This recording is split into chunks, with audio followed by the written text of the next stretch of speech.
জুলাই সনদে 5% আসনে নারীর মনোনয়ন দেওয়ার কথা ছিল, এই পুরুষদের দলগুলি সেটাতে স্বাক্ষর করেছে, তারপরেও কেন দিল না? এবং নারী আন্দোলনের নেত্রীরা কেন চুপ করে রয়েছে? খুব দুঃখজনক। ওইখানে আপনি এটা আসলে না তুষার ভাই, যদি সম্ভবত আমি আপনাকে ওই দলগুলোর নাম যদি আপনি একটু বলতেন। একটা সমাবেশ হয়েছিল। হ্যাঁ, ওই সমাবেশে সবচেয়ে আমরা অবাক হয়েছিলাম যে এনসিপির তরুণ নেতা গিয়ে সেখানে বক্তৃতা দিয়েছিলেন, যেখানে তাদের দলে এত নারী ছিলেন।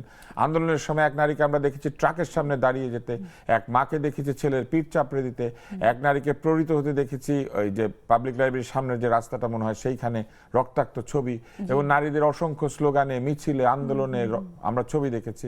সেই সময় নারীদেরকে সেবা দিতে দেখেছি, মানে নানান রোলে দেখেছি। হঠাৎ পলিটিক্সের এই খেলায় এসে নারীরা সব পর হয়ে গেল, এটা কেন? তখন ওই যে গালি দেওয়ার সময় তিনি মৌনতা অবলম্বন করলেন। আপনি দেখেন ওখানে আরো ইন্টারেস্টিং দল পাবেন। আপনি ওই সময় যে ঘটনাগুলো ঘটেছে, আপনি ওইখানে যে 10-11 দলের যে জোট, জামাত ভিত্তিক, তারা কিন্তু এখানে ছিল প্রায় সকলেই। তার মানে এই জোট কি আসলে নারী বিরোধী জোট? না, কিন্তু তাদের তো 43% নারী আছে, নারীরা তাদের জন্য প্রচার করছে। আপনি কি বলছেন? ওনারা তো মেয়েদের সম্মান করেন, ওনারা তো মেয়েদেরকে মাথার তাজ করে রাখেন। তবে এখানে ওনারা একটা কথা একটু সংশোধন করলেই পারেন। ওনারা শুধুমাত্র কি, আমার একটা প্রশ্ন, ওই নারী সংস্কার কমিশনের নারীরা কি নারী ছিল না? হ্যাঁ, সবাই। তাদেরকে যখন গালি দেওয়া হচ্ছিল তখন মাথার তাজ, সম্মান, এগুলো কোথায় ছিল? নাকি ব্যাপারটা এরকম, উনারাও ওই যে একটু আগে যে দলটি বললেন না যে মেয়ে থাকলে যাবে না, উনারাও কি বাংলাদেশে শুধুমাত্র সহি নারীকে সম্মান করেন আর অসহি নারীকে সম্মান করেন না, অসম্মান করেন, এই প্রপাগান্ডা নিয়ে বসছেন? তাহলে কি এখন ওনাদের প্রতিষ্ঠান এরকম হবে? অন্তর্বর্তী সরকারও তো নারী কমিশনের রিপোর্টটাকে প্রায় ডিচ করে দিল। অন্তর্বর্তী নারী কমিশনের রিপোর্ট, আমার মনে হয় না কোনো সংস্কার কমিশনের রিপোর্ট নিয়ে সে আসলে তার কোনো ওরই দেখা যায়। একটা সংস্কার কমিশনের রিপোর্ট নিয়ে তো রীতিমতো গণভোট হচ্ছে, প্রচারণা হচ্ছে, সরকারি টাকা খরচ হচ্ছে। তাহলে নারীর রিপোর্টটা কোথায়? এমনকি জুলাই সনদেও নারীর সেই রিপ্রেজেন্টেশন সেভাবে নাই। না, অবশ্যই না।